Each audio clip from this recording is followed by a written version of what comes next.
Assalamualaikum warahmatullahi wabarakatuh. Nama saya Ferry Ardiansyah.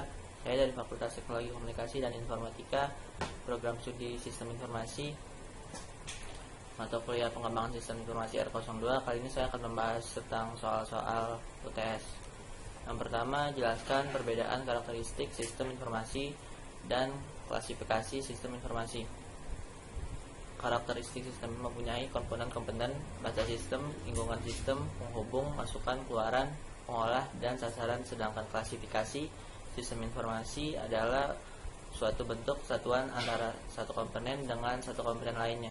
Dan yang kedua, siapa saja yang termasuk tim pengembang, apa saja tugasnya. Yang pertama ada project manager, yaitu memegang peran penting dalam perencanaan, eksekusi, pengawasan, pengendalian, dan juga penutupan proyek. Yang kedua ada sistem analisis, merupakan profesi di bidang teknologi informasi yang fokus pada aktivitas penelitian, perencanaan, pengkoordinasian, juga pemilihan perangkat lunak dan sistem untuk mengkomunikasi kebutuhan institusi. Yang ketiga ada programmer, yaitu adalah sebuah jenis profesi atau pekerjaan yang bertujuan untuk membuat sebuah sistem menggunakan bahasa pemrograman, dan masih banyak yang lainnya. Dan nomor 3, saya akan menjelaskan tentang tahapan-tahapan di dalam SDLC, dan saya akan memberikan contoh kasusnya. Yang pertama ada perencanaan sistem atau sistem planning, lebih menekan pada aspek studi kelayakan pengembangan sistem atau feasibility study.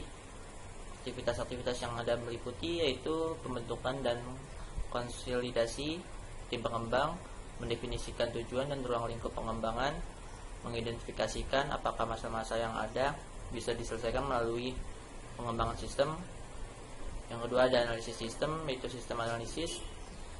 Analisis sistem adalah tahap di mana dilakukan beberapa aktivitas berikut, yaitu melakukan studi literatur untuk menemukan satu kasus yang bisa ditangani oleh sistem, dan ada brainstorming dalam tim pengembangan mengenai kasus mana yang paling tepat dimodelkan dengan sistem. Ada juga mengklasifikasikan masalah, peluang, dan solusi yang mungkin diterapkan untuk kasus tersebut. Dan yang ketiga ada perancangan sistem, yaitu sistem atau sistem desain. Pada tahap ini features dan operasi-operasi pada sistem dideskripsikan secara detail. Aktivitas-aktivitas yang dilakukan adalah menganalisis interaksi objek dan fungsi pada sistem, menganalisis data dan membuat skema database, merancang unsur interface. Lalu ada implementasi sistem atau sistem implementasi. Tahap berikutnya adalah implementasi sistem, yaitu mengimplementasikan rancangan dari tahap-tahap sebelumnya dan melakukan uji coba. Dalam implementasi dilakukan aktivitas-aktivitas sebagai berikut, yaitu pembuatan database sesuai skema rancangan, pembuatan aplikasi berdasarkan desain sistem, pengujian, dan perbaikan aplikasi atau debug. Lalu ada pemeliharaan sistem, yaitu atau sistem maintenance, dilakukan oleh admin yang ditunjukkan untuk menjaga sistem tetap mampu beroperasi secara benar melalui kemampuan sistem dalam mengadaptasikan diri sesuai dengan. Lalu nomor 4 ada itu bisa menjelaskan perbedaan faktor kelayakan dan faktor strategi. Faktor kelayakan atau telos, yaitu ada teknikal, menunjukkan apakah sistem yang diusulkan dapat dikembangkan dan diterapkan dengan menggunakan teknologi yang ada atau jika membutuhkan teknologi yang baru. Ada ekonomik, menunjukkan apakah dana yang memadai tersedia untuk mendukung biaya dari sistem yang diusulkan. Dan ada legal untuk menunjukkan apakah data konflik antara sistem yang sedang dipertimbangkan dan kemampuan perusahaan untuk menunaikan kewajibannya. Lalu faktor strategik, yaitu ada produktivitas, mengukur jumlah output yang dihasilkan dari input, tujuan untuk menghapus biaya yang tidak menambah nilai. Ada diferensiasi, mengukur seberapa baik suatu perusahaan dapat menawarkan produknya atau pelayanan yang secara nyata tidak serupa dengan jenis dan sifat dari produk dan pelayanan para pesaingnya.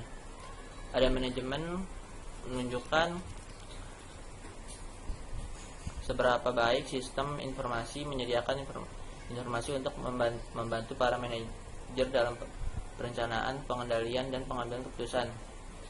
Lalu yang kelima, jelaskan tahapan analisis sistem, yaitu ada identify merupakan mengidentifikasi masalah, understand merupakan memahami kerja dan dari sistem yang ada, dan ada analisis merupakan penganalisis sistem, ada report merupakan membuat laporan hasil analisis.